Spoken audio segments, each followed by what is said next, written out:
Hillary Clinton getting all misty-eyed while talking to voters earlier today. It was as close to a breakdown as I've ever seen Hillary have. I mean, she just is letting her emotions fall out of her. She's bewildered.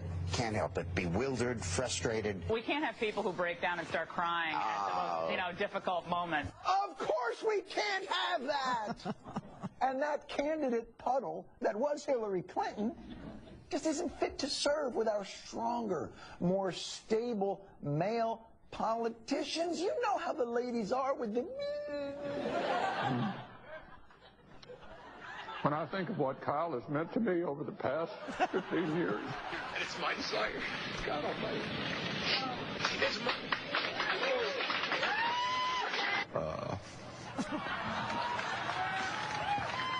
Making sure that these kids have a shot at the American dream, like I did.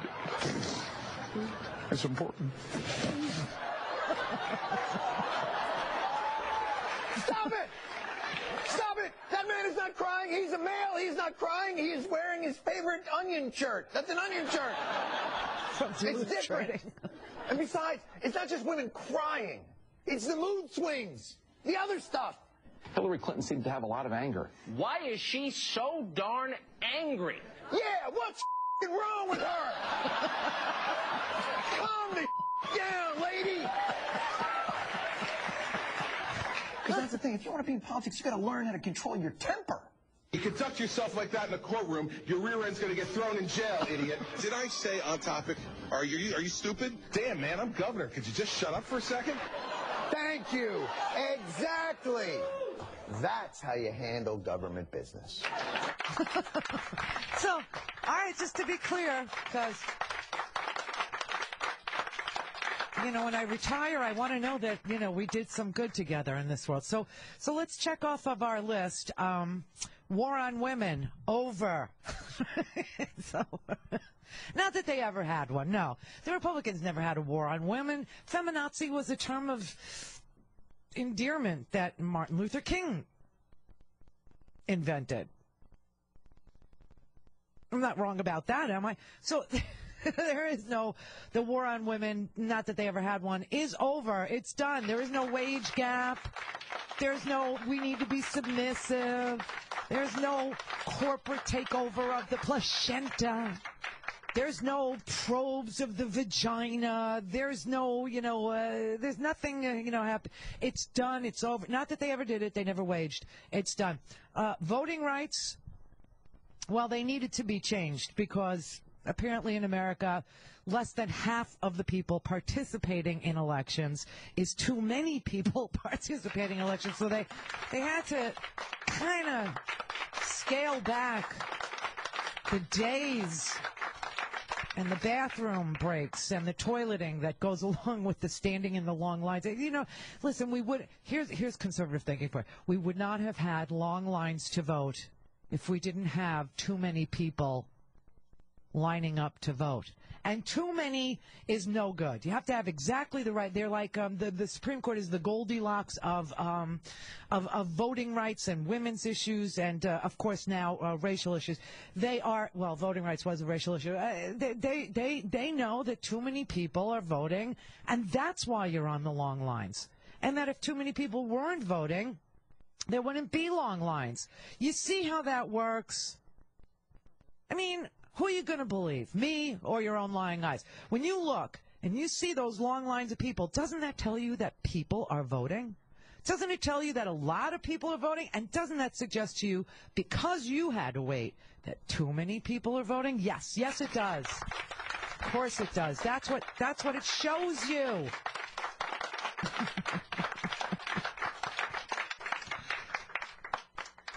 All this hatred in politics and all this vitriol and all this screaming and yelling, you know what that means? It means there's too much free speech. People are abusing the free speech stuff. They're abusing it. Yes, it's a right, but you can't abuse it. And so we have to do something about the amount of free speech that there is. And so what we're going to do is say that the elite, the people who have the money, the people who are already successful and know a thing or two about being successful should be the ones to speak. Everybody else shut the F up. Just shut up. You don't know what you're talking about, and therefore, shut up. Only the people who actually pay for the airwaves, who pay to put they feel so strongly about their speech and the fact that they need to talk, that they're willing to put their money where their mouth is. Are you? No. Speech isn't really free. You've just been pretending that it is. And now the Supreme Court has to say something to you. And that thing that they want to say to you is that free speech belongs to those who can pay for it. And nobody else, because there's too much. It's just too much. It's confusing. And are we actually believing that people who would, try to tell you what their daily experiences are in this economy, like, they're not losers? Of course they're losers. They're losers, and they're lazy, and they're takers, and so we don't really need to be bothered with them. In fact, talk radio has handled that really well. Why can't the rest of us do it? Talk radio screens out the people who they don't want to hear speak. They just screen them out, so you don't have to be, inundated with their stories of how they're making it on $13,000 a year, or how they're making it on. Who cares? They're lazy. They're lazy. They're takers. Don't need to clog up the airwaves with the takers. The only people that need to be heard on the radio are pre-selected callers who have been screened, within an inch of their lives, and the hosts that are making, $25 million and better, because those people know how to be successful, and you don't. So there's no reason to talk to you anymore. So there you have it. And then, of course, we decided that racism is over. Racism is over. It's over. Martin Luther King had a dream. And this is what he would want. This is what he would want. He wanted this day to come, this day where we don't actually, legislate that the majority can't rule over the minority. Those days are over, because you don't need to tell the majority not to create a tyrannical thing over the minority. You can trust them now. I don't know what has happened, but you can trust them now. They've changed. Yes, they used to beat you, but they will never beat you again. Yes, they cheated on you, but they will never cheat again. They're sorry. They're sorry. And those days are over. And this is what Dr. Martin Luther King wanted. What I'm seeing, what I think is the trend of the court is most interesting. This court, through a variety of different precedences and judges, is weaning us off these extraordinary civil rights laws that were once very important and very necessary, arguably. And they're saying now, like they did today, and like they did in that Texas case as well, on affirmative action by 7-1, that, you know what, we might not need these laws anymore. They did the same thing with voting rights. So I do think there's a theme happening with the court, and it should be a good one, because this is a theme that Martin Luther King wished for. He wanted this day to come. He wanted the law of the land to finally back off and say, you know what, we don't need this, because there is equality. Everyone can get a fair shot. So I think it's a good thing. It's a miracle. It's a miracle. And it's not just, like one single miracle. This is like a whole lot of miracles wrapped inside of a miracle. This is Candy Crush. This is really miraculous, right? This is really amazing. Here's what happened. Dr. Martin Luther King has become a conservative, and he wanted affirmative action to end, and it did. It's a miracle. Racism is over. It's 3 prongs of a miracle. It's the trifecta of miracles. Oh, my God. I can't. Thank you, Jesus and Moses. And Abraham and Isaac and Miriam, where'd you go? She kind of disappeared. I don't know. She was the wet nurse for Moses. Not that you need to know. Yoshabel. Where did you go? But he's become a conservative. Martin Luther King has. His dream has come true. We're there. We're at the promised land. And we don't need affirmative action anymore. How would Dr. King see the current racial situation in America. Would he be pleased that nearly 75% of black babies are born out of wedlock? 50 years since 1963, since Martin Luther King's speech. You know, right now, let's see where we are in the black community, in socioeconomics within the black community. Blacks are 6 times more likely to be incarcerated than whites. A friend of mine sent me some excerpts, Martin Luther King's speech 50 years ago. He says, you know, Rush, when I read what King said, I am reminded more of things you say than things Obama says. It is the collapse of the traditional family that is wreaking havoc in the African-American community. The other issues, while somewhat important, are essentially a sideshow. Lewis, of course, is known as himself as a trailblazing civil rights figure. We must say to the Congress, fix the Voting Rights Act.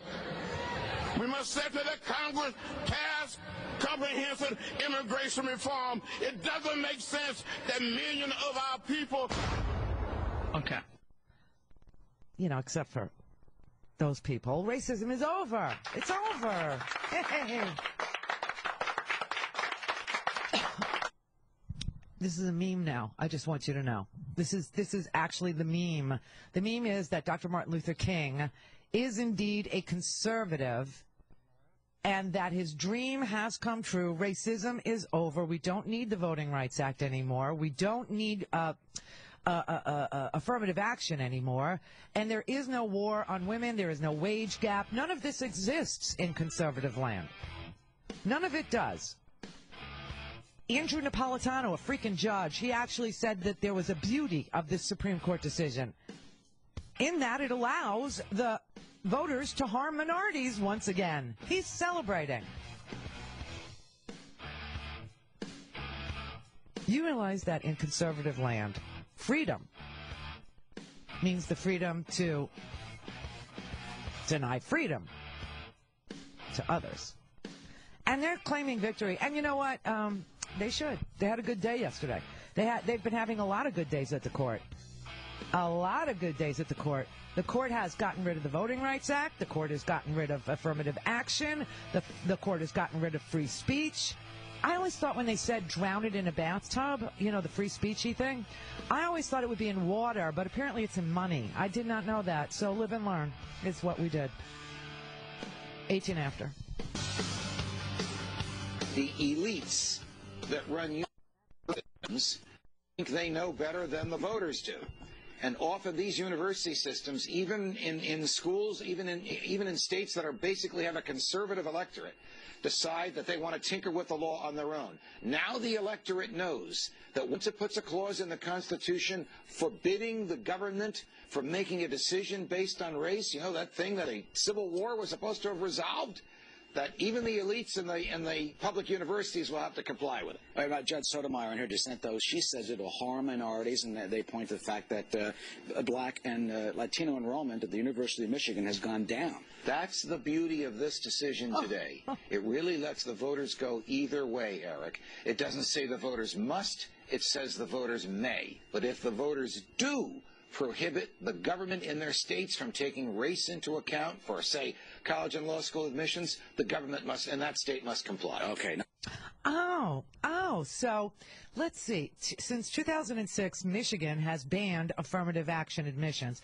By the way, affirmative action doesn't mean that your grades can suck and you get into school because you're black. Okay?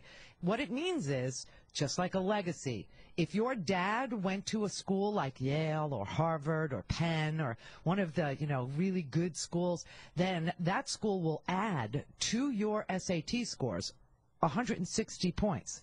That's what happens if you are a good student who could get into that school if you attended a school that was a majority African American, or if your parents were African American, or if your parents were African American and never went to college. It's kind of to balance out the scale. You get some extra points for making something out of yourself. A meritocracy where the legacy points are the Lucky Sperm Club. You see how that works. But the Lucky Sperm Club is winning this. So Andrew Napolitano says the beauty of this Supreme Court decision is that it allows voters to harm minorities, because for guys like Andrew Napolitano and conservatives, it always means freedom does. The freedom to destroy freedom for others. It has always meant that in this country. That's why we needed a 14th Amendment. But when it was pointed out to him, you just heard that Black and Latino enrollment at Michigan has gone down by 25%. That's what they didn't tell you. He says, oh, well, that's the beauty of the decision. It really lets the voters go either way. So for some bizarre reason, if you live in a state where the voters want to allow black people to go to law school, they're free to do that. But if you live in a state where they don't want anything but legacies getting the extra points, they don't want a meritocracy where you get some extra points for doing something really extraordinary with a very poor start, or you come from a place where there is still segregation, like only maybe 10% of the population of your school was another race other than white, then the voters can actually do that.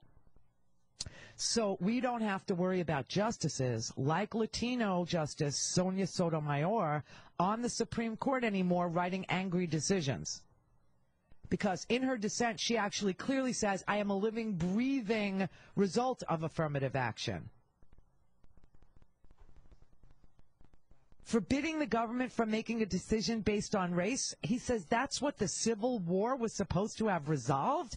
Fox News viewers must be so confused by that, because I think that they believe the Civil War was about states' rights, and they still do. The Clive and Bundy people, they still think it was about, somebody ought to tell Andrew Napolitano that if you're talking about the Civil War, it's the war of northern aggression if you're appearing on Fox News. But if the point of the Civil War was to keep black people from going to law school, wouldn't it have been easier to keep them in slavery and not allow them to read?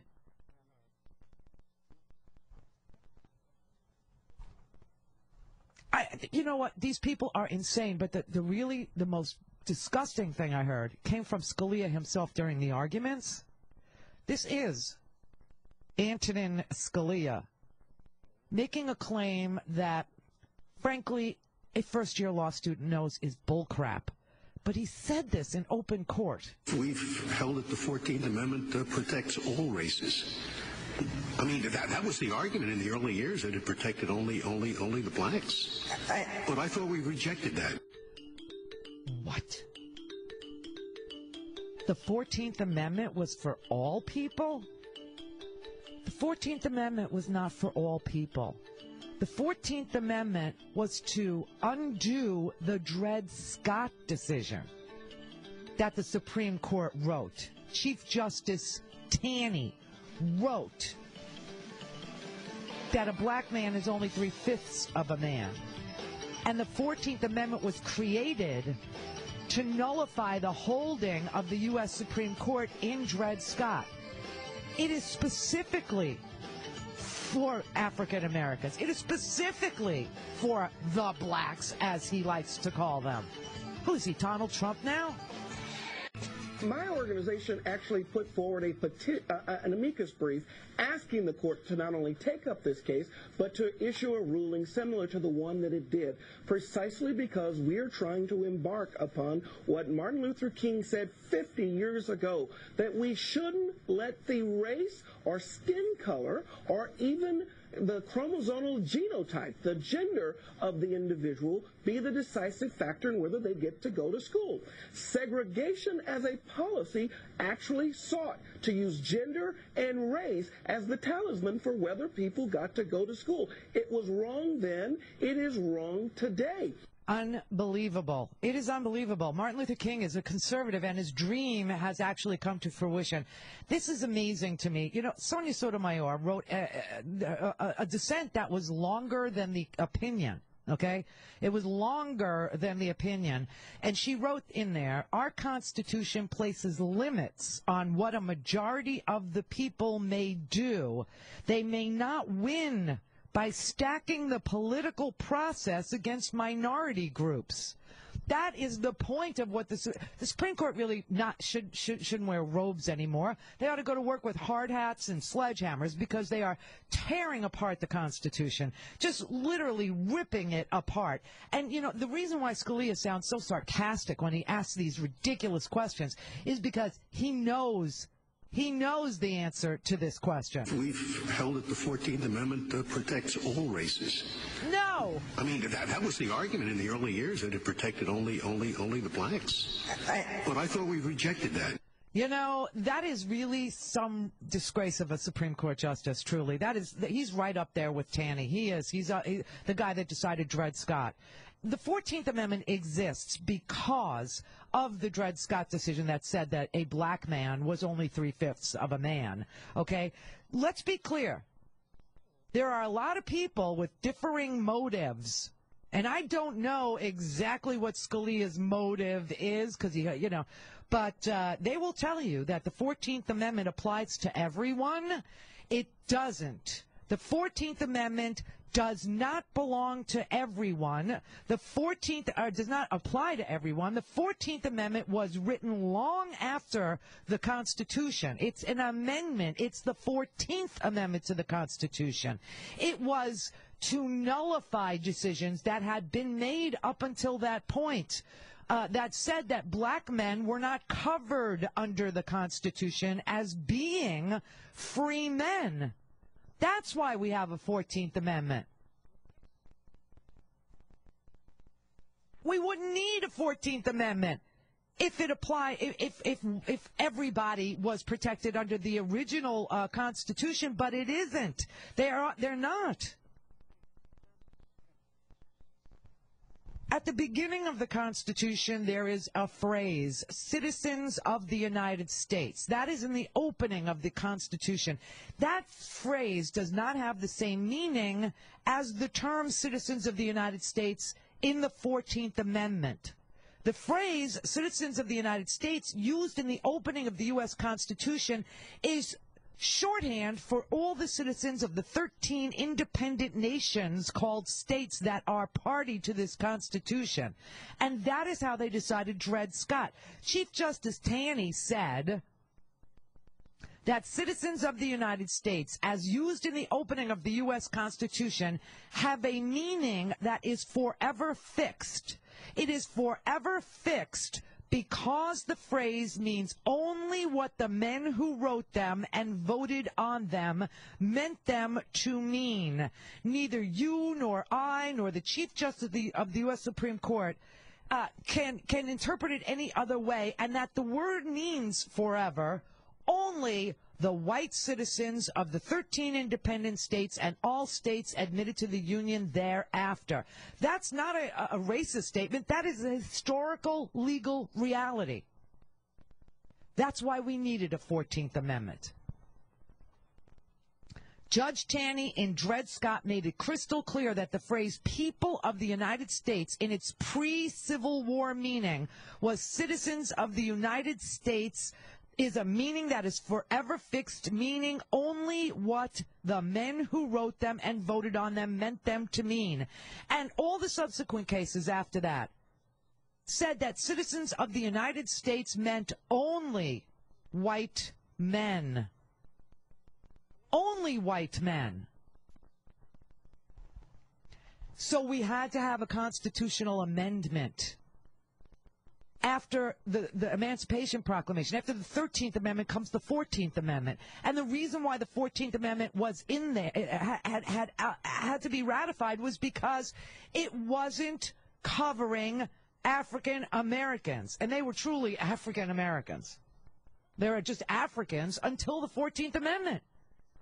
So since the term citizens of the United States, as used in the 14th Amendment quite clearly, finally embraces people of African descent brought here for the purpose of slavery. Citizens of the United States in the 14th Amendment has a new and different meaning, separate and distinct from the meaning of at the beginning of the Constitution. Citizens of the United States in the beginning of the Constitution, in the opening of the Constitution, meant any free white male who was a citizen of the original 13 states and any free white male who was a citizen of any state thereafter admitted to the Union. Citizen of the United States, as used in the 14th Amendment, means any person born into any state of the Union who was held in bondage of slavery or involuntary servitude and under the provisions of the Constitution of such state at that time, not as a citizen thereof, is now a citizen of these United States. It created a new class of citizen. This new class of citizen was not created by the well-settled and long-existing rules and tradition of the United States, the 13 colonies and those states admitted thereafter. This new class of citizen gained his citizenship by the citizens that gave it to him. The citizens of the original class of citizenship.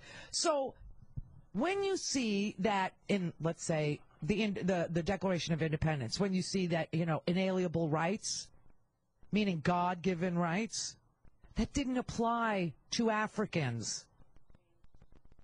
Africans didn't get their rights in our Constitution from inalienable rights, whatever that means to you. Could mean God, it could mean that we just assume that all men are created equal, blah, blah, blah.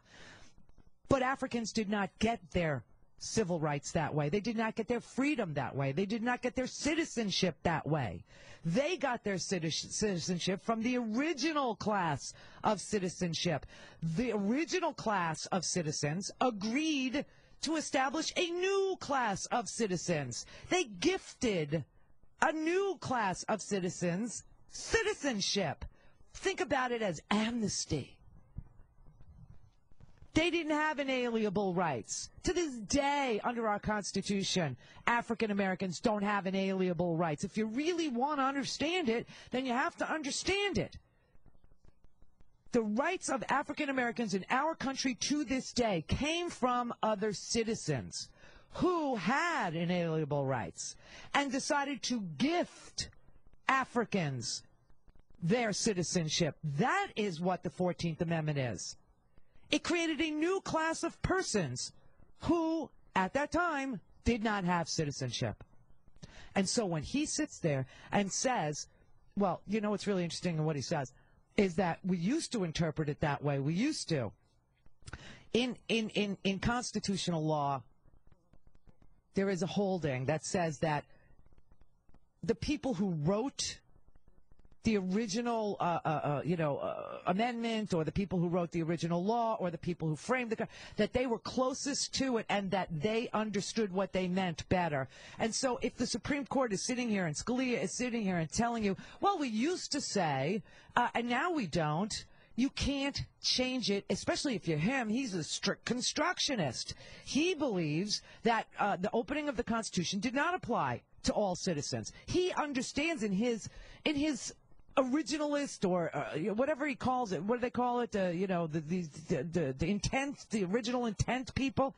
He believes exactly what I just said. He believes that this was not set up as a free country with citizenship for everybody who lived in it. He believes that it wasn't until that class of citizens with inalienable rights gifted citizenship to Africans he believes in the Dred Scott decision at the time. Because there was no 14th Amendment. Scalia would have been voting with Judge Taney on Dred Scott.